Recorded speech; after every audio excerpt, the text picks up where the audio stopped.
काठमाडौँबाट खोटाङतर्फ गइरहेको air डाइनास्टीको 9 NAHQ helicopter Khotang जिल्ला केपिलासगढी गाउँपालिका वडा नम्बर 2 बालाबेसीमा दुर्घटना भएको प्रमुख जिल्ला अधिकारी रेखा कणेलले जानकारी दिनुभएको छ। पाइलट सबिन थापासहित जम्मा 6 जना सवार रहेको उक्त हेलिकप्टर हावाको कारण अनियन्त्रित भई दुर्घटना भएको हो।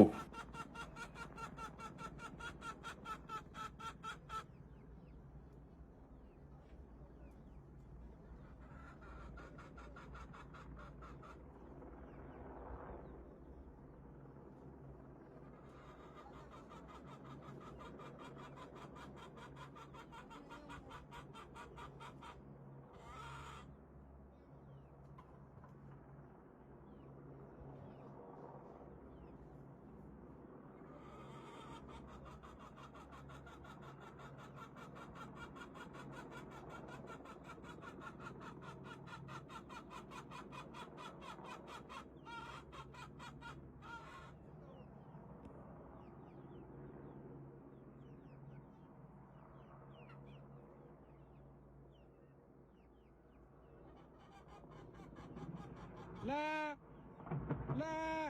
एक्सिडेन्ट भयो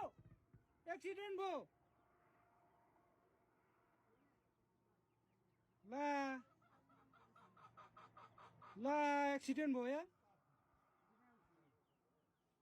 भयो यार एक्सिडेन्ट भयो यार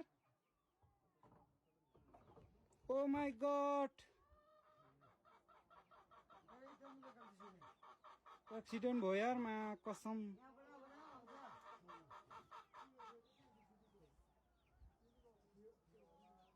ओ माय गॉड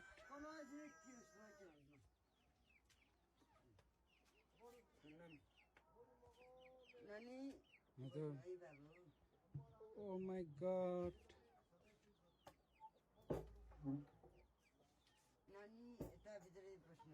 हुन्छ